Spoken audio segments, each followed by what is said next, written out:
दोस्तों, यह है एक चुड़ैल की कहानी। किसी गांव में रामू नाम का एक हलवाई रहता था। वह बहुत ही मेहनती और ईमानदार व्यक्ति था। उसके हाथ से बनाए मिठाई काफ़ी स्वादिष्ट होते थे, जिस कारण से दूर दूर के लोग उसे अपने यहाँ कोई आयोजन होने पर मिठाई बनाने के लिए बुलाते थे। एक बार की बात है, उसके पास के गांव के मुखिया के यहाँ शादी का आयोजन था, जिसमें मिठाई बनाने के लिए रामू को बुलाया गया था।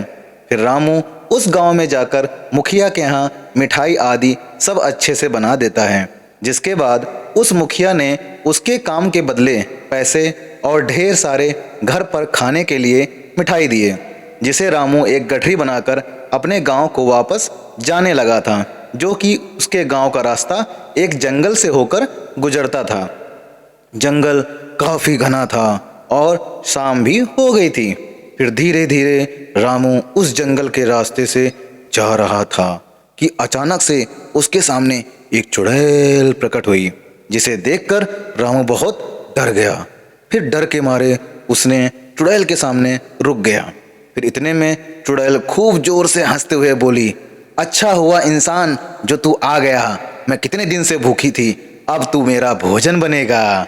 फिर डरते हुए रामू चुड़ैल से बोला, अगर आप मुझे खा लोगी तो फिर मैं कभी भी वापस अपने गांव नहीं जा सकूंगा, जिसके कारण लोग इस जंगल में आने से डरने लगेंगे। फिर लोग नहीं आएंगे तो फिर आपको हमेशा भूखा ही रहना पड़ेगा। इसके बदले अगर कुछ और भी खाने को हो तो बताओ। रामू की यह बात सुनकर चुड़ैल बोली, फिर और क्या दे सकता है खाने में जिससे उसकी भूख मिट जाए। तो फिर रामू ने कहा, उसके गठरी में ढेर सारे स्वादिष्ट मिठाई हैं, अगर उसे खाएगी तो निश्चित ही उसकी भूख मिट जाएगी। तो रामू की यह बात सुनकर चुड़ैल बोली, ठीक है, जल्दी से वह मिठाई उसे दे। इसके बाद रामू ने अपनी गठरी खोलकर वह सारे मिठाई उस भूखी चुड़ैल को दे दिया। फिर उन स्वादिष्ट मिठाई को खाकर चुड़ैल बोली, तुम्हारे मिठाई बहुत ही स्वादिष्ट हैं, मुझे बहुत ही अच्छे लगे, इसलिए तुम्हारी जान को छोड़ती हूँ, लेकिन एक शर्त, मुझे फिर से इन मिठाई को आगे भी खिलाना पड़ेगा।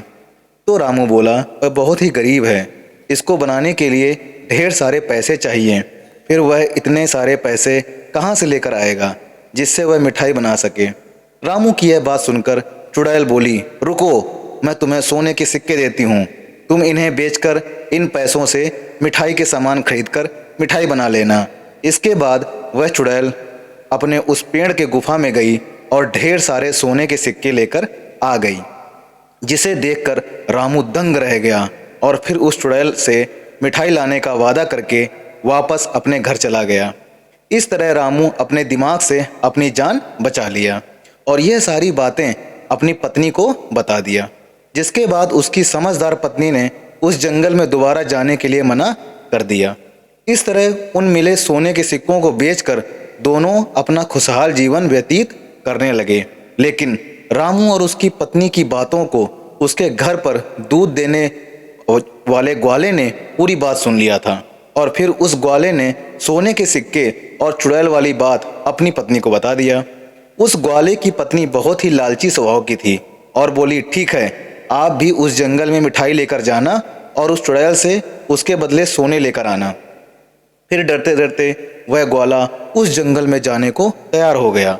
फिर अगले दिन वह ग्वाला ढेर सारी मिठाई लेकर उस जंगल में पहुंच गया, जहां उसकी मुलाकात उस चुड़ैल से हो गई। तो अपनी जान के बदले में उसने मिठाई को दे दिया।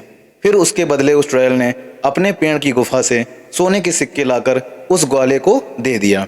फिर सोने के सिक्के को पाकर ग्वाला काफ़ी खुश हुआ, जिसे देखकर ग्वाले की लालची पत्नी बोली, फिर से आप वहां जंगल में जाना, फिर जिस पेड़ की गुफा से सोने के सिक्के दिया है उस पेड़ को ही काटकर सारे सोने के सिक्के एक ही बार में ले आना। अपनी पत्नी के कहे गए ग्वाले ने ठीक वैसा ही किया, लेकिन पेड़ को काटते देखकर चुड़ैल बहुत ही गुस्सा हो गई, क्रोधित हो गई और फिर उसने उस ग्वाले का वहीं अंत कर दिया।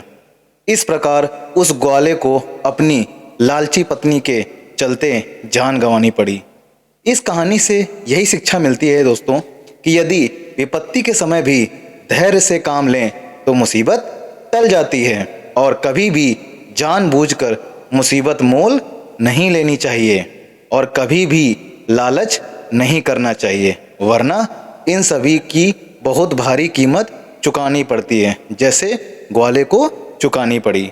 तो दोस्तों और बच्चों, अगर आपको ये कहानी पसंद आई हो तो प्लीज़ लाइक सब्सक्राइब ज़रूर कर देना, और सब्सक्राइब तो करना ही है, तभी सपोर्ट करोगे तो मेरी अगली स्टोरी मिलेगी।